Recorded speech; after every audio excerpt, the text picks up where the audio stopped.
रब की होवे सन्ना हमेशा, रब की होवे सन्ना, रब की होवे सन्ना हमेशा, रब की होवे सन्ना।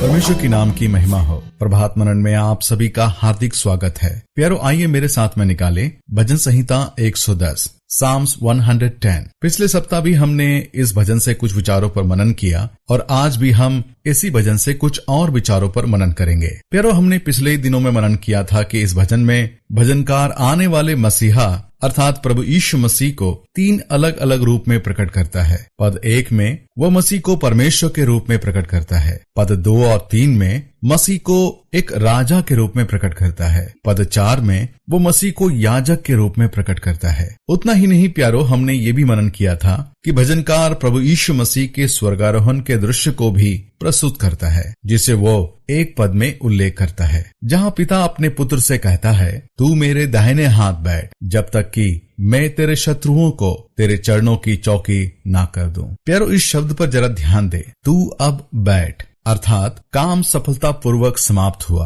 अब तू मेरे दाहिनी ओर बैठ। इस संदर्भ को नए नियम में कई बार उल्लेख किया गया है। प्यारो, हमारा प्रभु जो आज स्वर्ग में पिता की दाहिनी ओर विराजमान है, पर ज्यादा समय तक वहां रहने वाला नहीं है, वह बहुत जल्द आने वाला है। मसीह का द्वितीय आगमन कब, कहां और कैसे होने वाला है, उन बातों को भजनकार इस भजन के पद 1 से 3 में प्रकट करता है। पहले सवाल का जवाब कि मसीह का आगमन कब होने वाला है, इसे उसके एक पद में भविष्यवाणी के रूप में प्रकट की गई है। यहाँ लिखता है, जब तक कि मैं तेरे शत्रुओं को तेरे चरणों की चौकी ना कर दूं।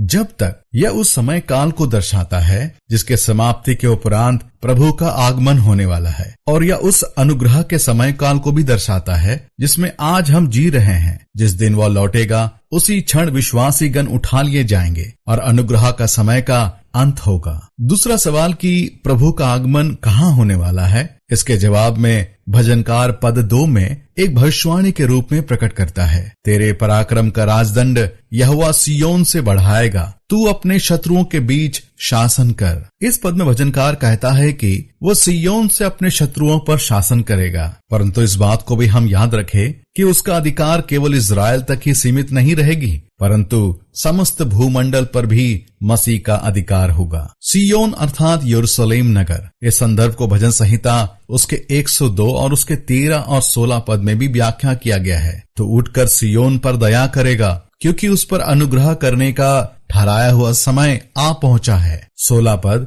क्योंकि यहोवा ने सिय्योन को फिर बसाया है और वह अपनी महिमा के साथ दिखाई देता है। तीसरा सवाल कि मसीह किस रीति से लौटने वाला है, इसका जवाब भी भजनकार उसके पद 3 में एक भविष्यवाणी के रूप में प्रकट करता है, तेरी प्रजा के लोग तेरे पराक्रम के दिन स्वेच्छ बलि बनते हैं, तेरे जवान लोग पवित्रता से शोभायमान और भोर के गर्भ से जन्मी हुई ओस के समान तेरे पास हैं। प्यारों, कृपया इन शब्दों को जरा ध्यान दें।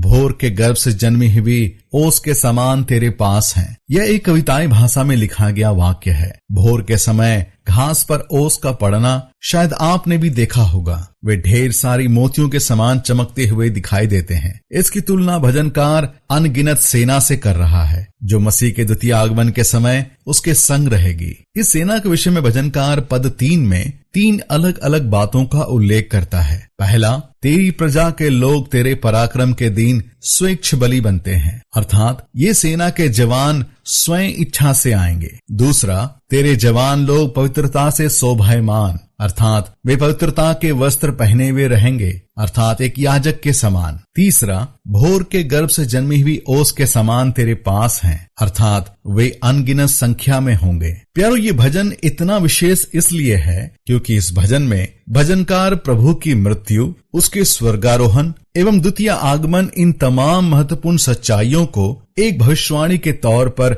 उल्लेख करता है। अर्थात पुराने नियम के लोगों को मसीह के विषय में न केवल जन्म और मृत्यु की जानकारी थी, परंतु उन्हें मसीह के धरती पर द्वितीय आगमन की भी जानकारी थी। इस भजन में भजनकार स्पष्ट करता है कि मसीह के द्वितीय आगमन के समय कुछ शत्रु भी मौजूद होंगे जो मसीह का विरोध करेंगे। वे मुख्य रूप से शैतान के अनुयायी होंगे। उनके विषय में भजनकार कहता है कि परमेश्वर उनको पैरों की चौकी बना देगा। पैरों की चौकी। उन दिनों में राजा जब अपने सिंहासन पर विराजमान होते थे, उनके पैरों को रखने के लिए कुछ आरामदायक वस्तु को रखा जाता था, अर्थात मसीह अपने सब शत्रुओं को परास्त कर उन्हें पूर्ण रूप से अपने अधिकार में ले लेगा। हालांकि वे परमेश्वर के पुत्र का विरोध करेंगे, परंतु पूरी रीति से परास्त हो जाने के कारण वे बाध्य होकर परमेश्वर के पुत्र के सम्मुख नतमस्तक होंगे। इसके पद 5 और 6 और उसके कुछ निचले पदों में उस महान युद्ध और उसके भयंकर अंजाम का भी उल्लेख किया गया है। पर यदि हम ध्यान पूर्वक मनन करें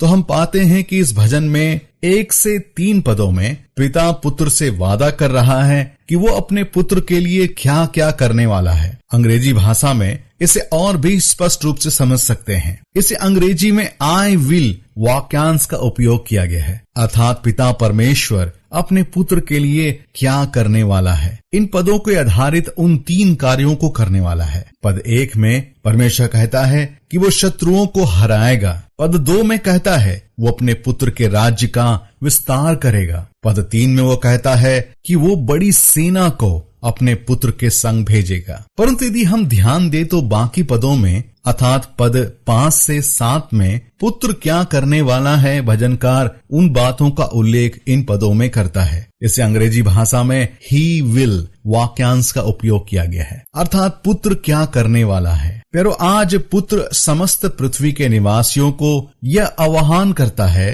कि वे उसके संग मेल कर लें, क्योंकि बहुत ही जल्द मेमने का प्रकोप का दिन आने वाला है, जिसकी चर्चा हम प्रकाशित वाक्य के पुस्तक में विस्तारित रूप में पढ़ते हैं। भजन 2 और उसके 12 पद में भजनकार इस समस्त घटना को कुछ इस रीति से उल्लेख करता है। पुत्र को चूमो, ऐसा ना हो कि वह क्रोध करे और तुम मार्ग ही में नष्ट हो जाओ, क्योंकि क्षण भर में उसका क्रोध भड़कने को है। धन्य है वे जिनका भरोसा उस पर है। हाँ प्यारो, हम कितने धन्य लोग हैं जिन्हें परमेश्वर ने चुना, जिनकी आत्मिक आंखों को परमेश्वर ने खोल दिया ताकि उस महान सच्चाई को हम जानने पाए और परमेश्वर के पुत्र के महान प्रकोप से अपने आप को बचाने पाए। उसने हमसे वादा किया है कि वो जल्द आने वाला है ताकि हमें अपने संग ले जा सके। ये सचमुच में क्या ही धन्य आशा है प्यारो कि हम उसे मिलेंगे और उसके संग रहेंगे, उसकी आराधना करेंगे और वो हमारे मध्य होगा। प्यारो, इन्हीं विचारों को हम मनन करते हुए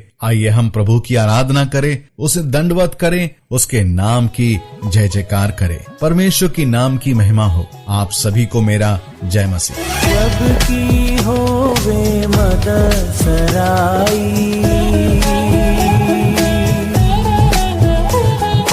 जब की होवे मदद सराई, उसके नाम की सना, उसके नाम